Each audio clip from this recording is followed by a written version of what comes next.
Past paper question 7, page 261.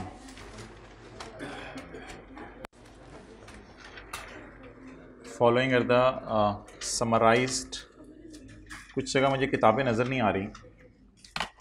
Following are the summarized statements of financial position.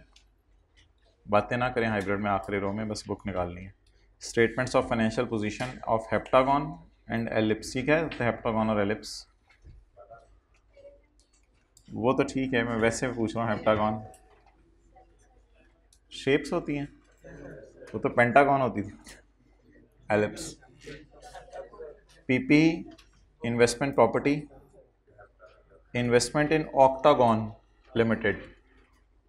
ये ना कोई शायद एसोसिएट हो फिर हमारी ये, लेकिन इस सवाल में देखेंगे नीचे जाके पता चलेगा. लेकिन इसने बैलेंस शीटें सिर्फ दो दी हुई हैं, एक पेरेंट की और एक सब्सिडरी की. अभी तो हमें ये भी पता नहीं चला कि पेरेंट कौन है, सब्सिडरी कौन है. तो investment in octagon at cost. Inventories, other current assets. Other current asset में डेटर होंगे, कैश होगा, ये चीज़ें होंगी. Share capital, share premium, working number 3, working number 2, liabilities, additional information. On यकम जनवरी 22. अब अगर इसने हमें प्री आरी दे दी तो वेल एंड गुड, लेकिन वरना हमें वर्किंग 6 करनी पड़ेगी प्री आरी निकालने के लिए. अच्छा जी, मोबाइल यूज़ ना करें. ऑन यकम जनवरी 2022, यकम जनवरी 2022 को पी एक्वायर्ड 60%, तो ये सब्सिडरी है फिर हमारी. In EL at the following consideration which has not been recorded in HL's books. देखें ना, हमें तो ऊपर से भी पता चल गया था, इन्वेस्टमेंट इन सब्सिडरी नज़र ही नहीं आ रही.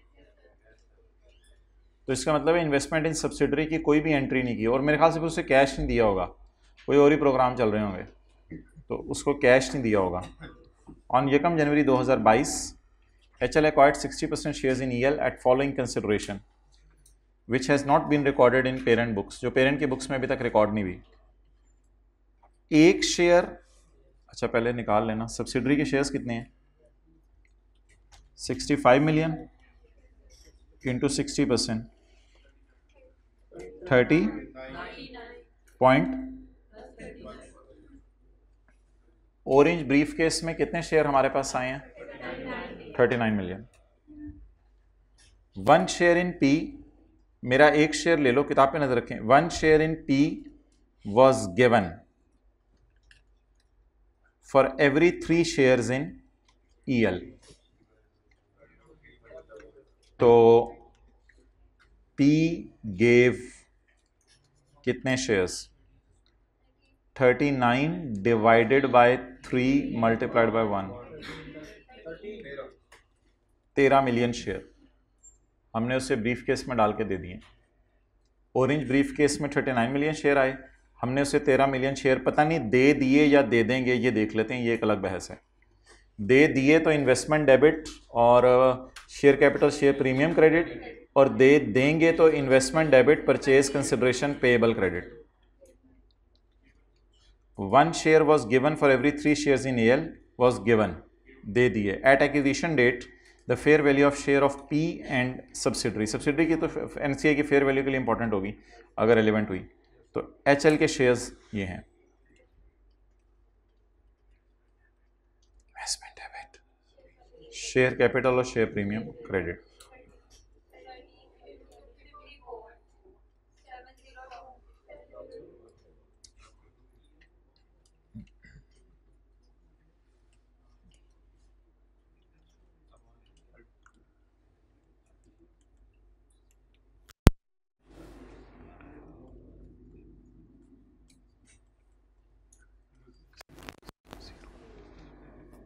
As per question 0. एक मिनट, थोड़े से शेयर ले लो. अब ये जो शेयर ले लो की एंट्री,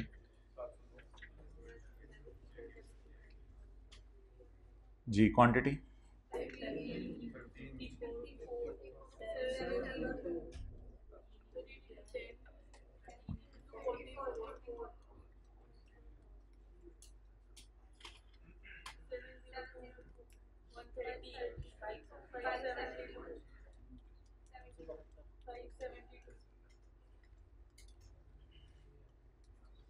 चलें जी, ये वर्किंग 1.1 शुरू हो गई है। एज पर क्वेश्चन सवाल में गिवन नहीं थी, आज पूरी एंट्री करेंगे क्योंकि बैलेंस शीट का सवाल है।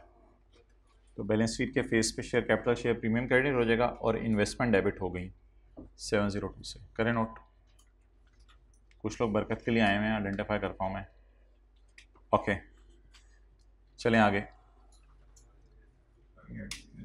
बस ठीक है। अच्छा, at following consideration which has not been recorded, cash payment of 5 per share. तुमने मुझे शेयर दिए ना, उसके बदले में तुम्हें कैश देता हूँ 5। याद रखिएगा ये सब्सिडरी के शेयर्स हैं जो मुझे मिले हैं। 195 मिलियन मेरे से और ले लेना 2 साल बाद। 195 मिलियन, देखें ना आप सब्सिडरी के 39 मिलियन शेयर खरीद रहे हैं, तो कैश पे कर रहे हैं सऊदी किंग को 5 रुपए पर शेयर 2 साल बाद। तो कैश पे करना है 2 साल बाद 195 मिलियन। कैश पेमेंट ऑफ 5 पर each share of subsidiary will be paid after 2 year. 2 साल बाद 195 देने, provided that profits of subsidiary exceed a certain level. ये कॉन्टिंजेंट लाइबिलिटी नहीं आई है 37 वाली, ये कॉन्टिंजेंट कंसिडरेशन है पेएबल। डिस्काउंट रेट गिवन होता तो इसकी हम पीवी निकालते, लेकिन इसकी फेयर वैल्यू टाइप दे दिया है। 195 की आज फेयर वैल्यू 143 है और ईयर एंड पर थोड़ा सा टारगेट मीट होता नजर आ रहा था, तो उसकी फेयर वैल्यू बढ़ के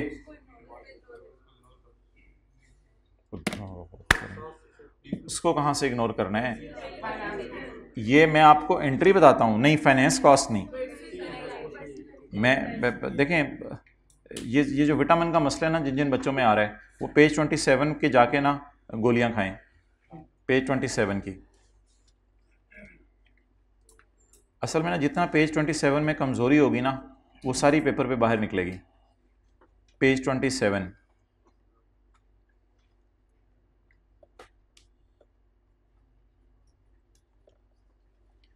कैश पेड नहीं, शेयर्स इशूड नहीं, डेट इंस्ट्रूमेंट, डेफर्ड कंसिडरेशन नहीं, contingent consideration, record contingent liability at fair value on the date of investment debit payable credit, recording of gain loss at balance sheet date.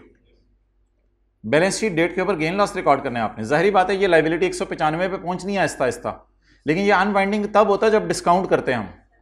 तो अगर अब उसने target meet कर गई और liability बढ़ गई तो ये वाली एंट्री होगी, लाइबिलिटी बढ़ानी पड़ेगी ना। और अगर उसने टारगेट मीट ना किया और लाइबिलिटी कम हो गई और कम पैसे देने पड़े, आप बता दें ओरिजिनली मैं लाइबिलिटी किस पे रिकॉर्ड करूं? 143 पे, 195 पे 2 साल बाद वाली वैल्यू पे या आज वाली वैल्यू पे?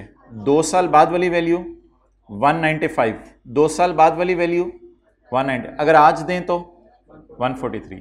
ईयर एंड पर वो टारगेट अचीव करने की तरफ जा रही है आहिस्ता आहिस्ता, तो मैं अब फील कर रहा हूं ज्यादा लायबल। अब मुझे बता दें वर्सेस वाली कैलकुलेशन से जब मैं गुजारूंगा तो 150 वर्सेस 143, 7 से लाइबिलिटी बढ़ानी है। ये गम रिकॉर्ड होगा, ये गम रिकॉर्ड होगा P&L में। उधर अनवाइंडिंग ऑफ डिस्काउंट टाइप की चीज होती थी, और इधर अगर सब्सिडरी अच्छा परफॉर्म करे तो आज मैंने देनी है तो 143, साल के एंड पे देनी है तो 150, और 2 साल बाद देने हैं तो 195। इस 143 को आहिस्ता आहिस्ता 195 पे लेके जाएंगे, लेकिन हो सकता है अगर हम बुरा परफॉर्म करने लग जाए तो हम नीचे भी लाना पड़े लाइबिलिटी को। वहीं जाके एंट्रीज करते हैं।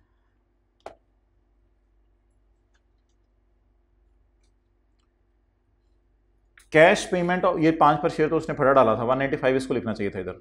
Cash payment of 195 million is paid after 2 years later. अब प्रोवाइडेड डेट का लफ्ज आ गया तो इसका मतलब है ये कंडीशनल चीज है, ये डिस्काउंट रेट वाली वो नहीं है, ये परफॉर्मेंस वाली है। तो परफॉर्मेंस वाली में आपने अक्सर देखा होगा वो फेयर वैल्यू देते हैं, पीवी निकालने को नहीं कहता। तो the fair value of this liability at acquisition date was 143, but at year end it has increase to 150. अब कैश ले लेना अगर अच्छा परफॉर्म करोगी, प्लीज 195 को टोटली इग्नोर करें क्योंकि डिस्काउंट रेट लेके इसकी पीवी नहीं निकालनी.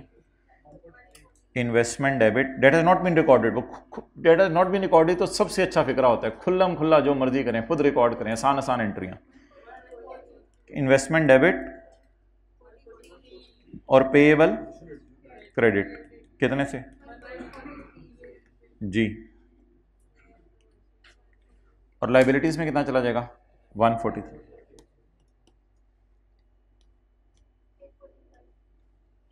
एक और एंट्री होगी, इसको मैं नीचे नहीं लिख रहा, सामने लिख देता हूं, प्लस लाइबिलिटी को 7 से बढ़ा दें और खर्चे को 7 से बढ़ा दें. सीआरई पेज 27 वाली सारी चीजें सीआरई में जानी है. ये पेरेंट का एक्सपेंस है. अब इन एंट्रीज को मैं पोस्ट नहीं कर रहा, बस वर्किंग 1 में आपने 845 ले जाना है. अब टोटल क्या होगा 702 और 143 845. तरतीब से चलें, 702 और 100 वर्किंग 1 में वो चला जाएगा, share capital share premium credit हो जाएगा और फेस पे पेएबल बढ़ेगा और खर्चा बढ़ के पेएबल और बढ़ जाएगा. इससे फ़ायदा ये होगा कि लाइबिलिटी नज़र आने लग जाएगी 150 में. तो ये जो लाइबिलिटी होती है ना, ये रीमैयर होती है, अनवाइंड नहीं होती, ईयर एंड पे रीमैयर होती है. और अगर 143 की बजाय 142 देना होता तो 1 रुपये से लाइबिलिटी कम कर लेते हैं. खींच लें तस्वीर, फिर मैं आगे चलता हूँ. तो as per question investments available नहीं थी.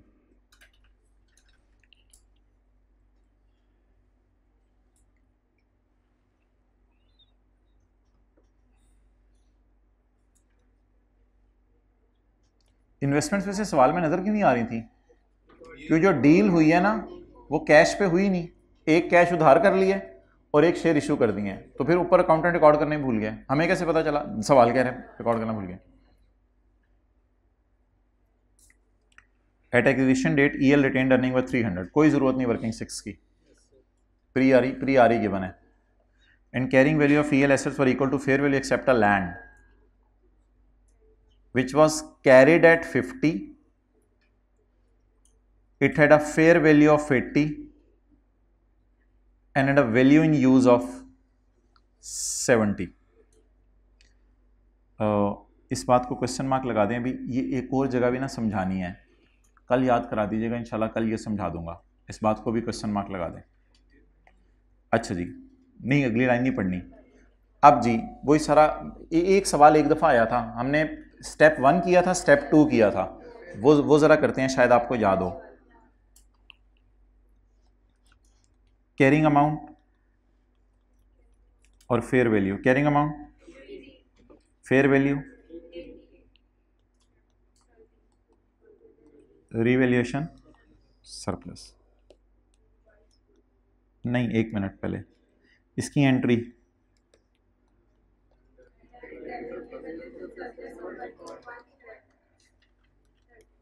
30.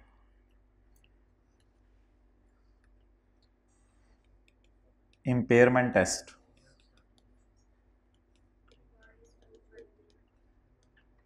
Revised book value.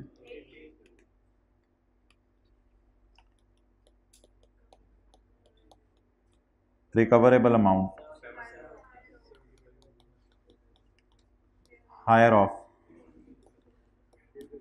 Fair value minus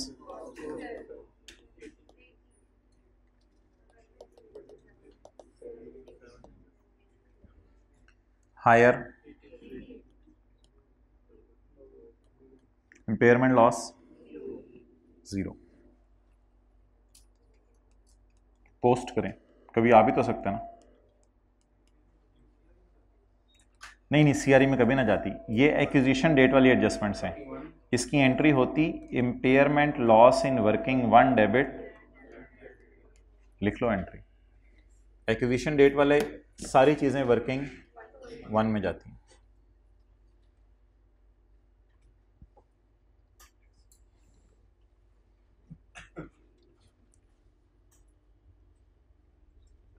बादशाही मस्जिद गए हुए थे।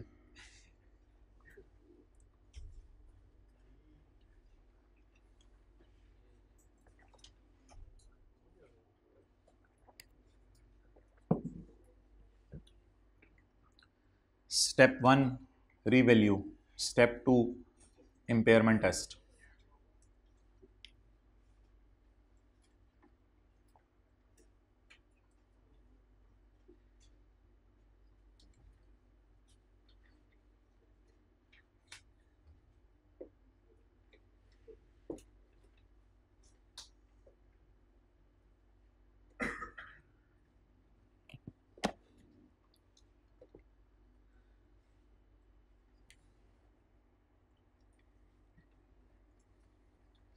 साथ वाला देखिए चिल मोड में तो नहीं गया हुआ, या आपकी तरह लिख रहा है साथ साथ। चिल मोड में गया हो तो उसको देख के मुस्कुरा दें।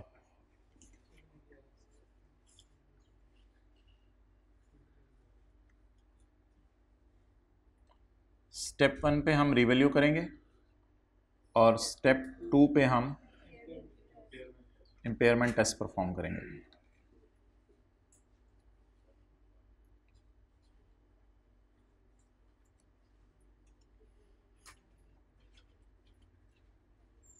कल इस पे ना एक पूरा सवाल होना है जिसमें लिखा होगा इस तरह की लाइन, जो मैंने क्वेश्चन मार्क लगाई है।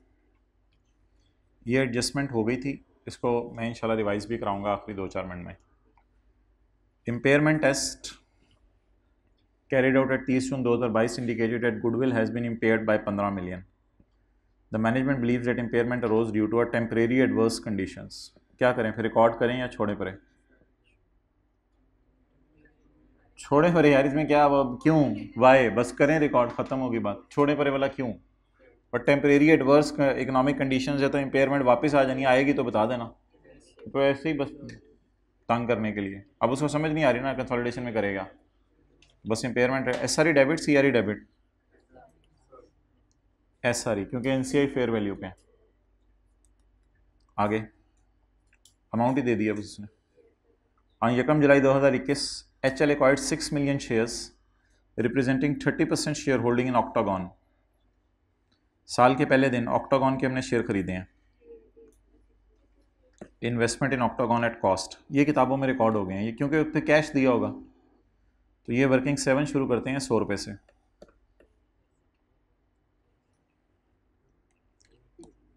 100 रुपये से वर्किंग 7 शुरू करते हैं।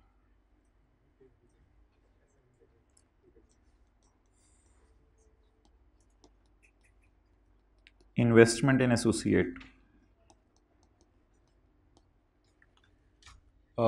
6 मिलियन शेयर्स एक्वायर किए हैं, जो कि 30% शेयर होल्डिंग है उसकी ऑक्टागॉन में। On that date the fair value of share of associate was 16। कभी भी नहीं लेनी आपने, fair value of share of associate कहीं नहीं यूज होती। एक और सवाल मैंने बताया था। ऐसे तंग करने के लिए मुझे बताएं, तंग करने के लिए आपको बता रहा हूं मैं। हमने उसके शेयर कितने रुपए देके खरीदे हैं? We acquired 6 million shares for 100 million. तो 100 मिलियन हमने पे किए हैं, 6 मिलियन शेयर्स खरीदे हैं। 16.67। बाजार में इसका शेयर 16 रुपए का था, मुझे क्यों 16.67 का मिला है? क्योंकि किसी से 30% लेने मुश्किल होंगे। 30% लेने के लिए तो पता नहीं कितनों की मिन्नतें करनी पड़ती होंगी। तो मैंने किसी एक बंदे से 30% हिस्सा इसका खरीद लिया होगा। तो मुझे शेयर कितने के मिले हैं? तो शेयर्स को परचेज प्राइस पे यहां डालना होता है या शेयर्स की फेयर वैल्यू पे? परचेज प्राइस पे। 30% शेयर, 70% शेयर, 80% शेयर कभी बाजार से नहीं मिलते। इसके लिए कोई पुराना ओनर पकड़ना पड़ता है जिसके पास इतने शेयर हों। और दूसरी बात लिख लें, एसोसिएट के शेयर की फेयर वैल्यू हमेशा, अनलेस के सवाल कह दे I bought 6 million shares at fair value of ₹16, वो तो फिर कॉस्ट ऑफ शेयर्स होगी ना। During the year OL reported profit of 60 and paid total dividend of 20। आगे ना पढ़ें, आप बता दें क्लोजिंग आरई गिवन है, एसोसिएट की बैलेंस शीट ही नहीं दी हुई, क्लोजिंग आरई गिवन है नहीं। अब क्लोजिंग आरई गिवन नहीं, प्री आरई भी कहीं गिवन नहीं, ना क्लोजिंग गिवन ना प्री आरई गिवन, तो मैं जितनी मर्जी जान मार लूं मैं वर्किंग 6 कर नहीं सकता। जब वो कर नहीं सकता तो फिर क्लोजिंग माइनस प्री वाला तरीका फेल हो गया। अब मैं क्या करूं, पोस्ट पैट,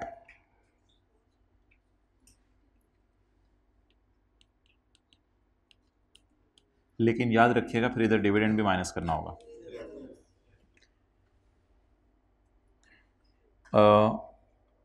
कितना है प्रॉफिट,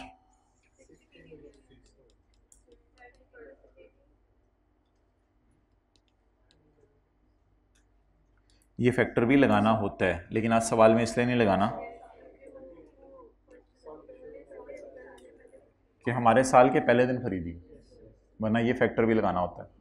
पूरा साल हमारे पास रही है, क्या 60 हमारा या 60 का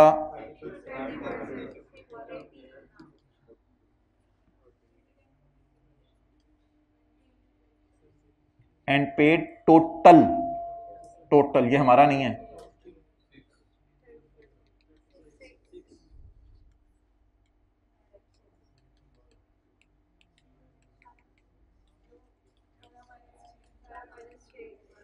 करे नोट। अभी मैं कैरिड ऑन ही निकाल रहा, हो सकता है कोई एडजस्टमेंट हो आपस की।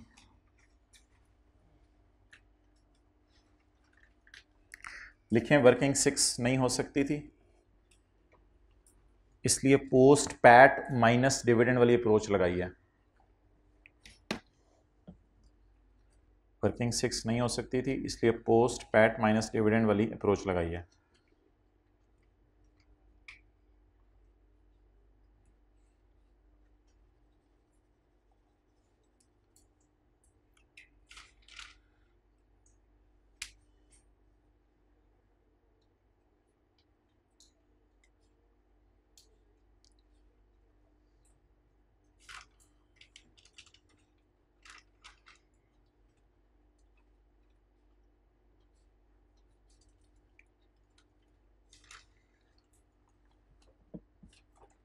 ओके देखिए ना, क्लोजिंग माइनस प्री आ रही है, अब जितनी मर्जी जान मार लें, you can not calculate.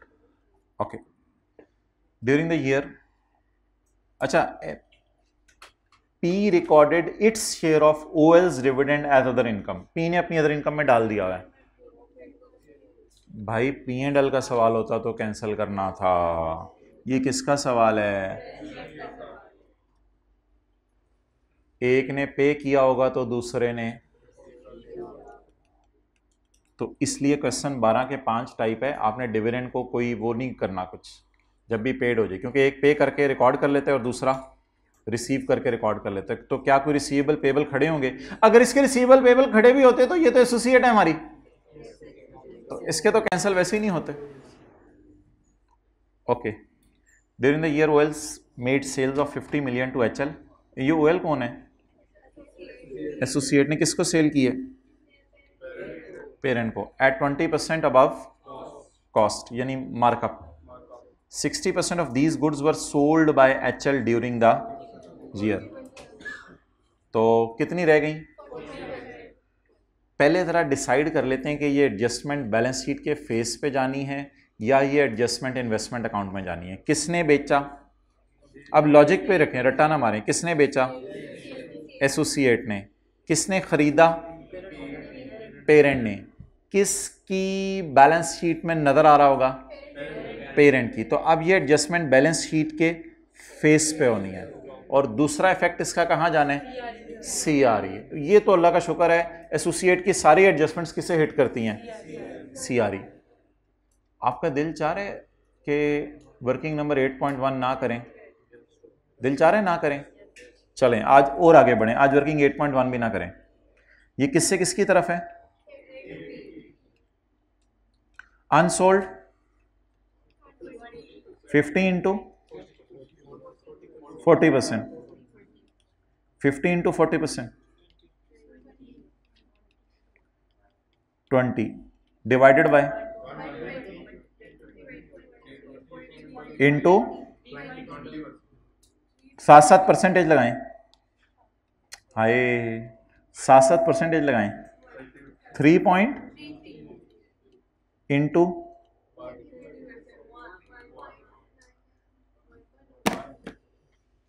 Sir ऐसे भी पेपर में कर सकते हैं, नहीं पेपर में करने के लिए अलग क्लासें हैं।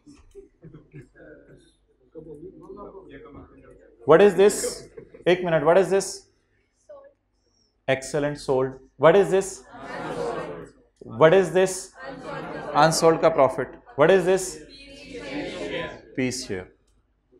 आप पहुंच गए हैं, वापस आना पड़ेगा आपको। और क्रेडिट कहां होगा ये, वहां नहीं मेरे भाई, वहां तो कोई दुनिया नहीं है, इन्वेंटरी में क्रेडिट हो जाएगा वहां। पता नहीं क्या कर रहा है, कोई सवाल जानदार डाल नहीं रहा कंसोलिडेशन के आगे।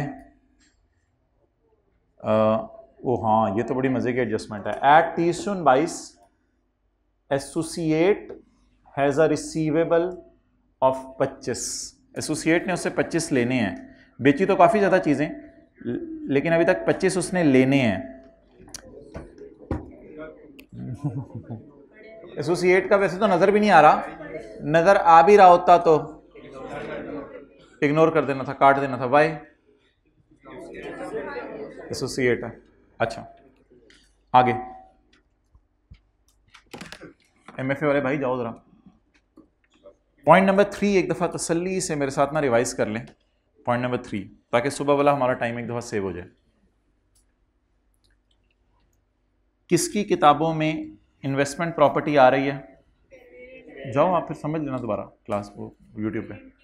पेरेंट की किताबों में इन्वेस्टमेंट प्रॉपर्टी आ रही है, कितने की, 650 की। भाई को जाने दो, एमएफए,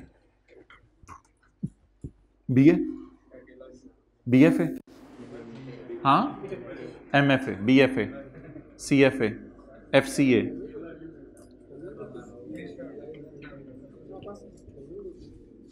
अच्छा कोई एक दो बंदा बरकत के लिए बैठ जाए, मैं फिर करा दूंगा।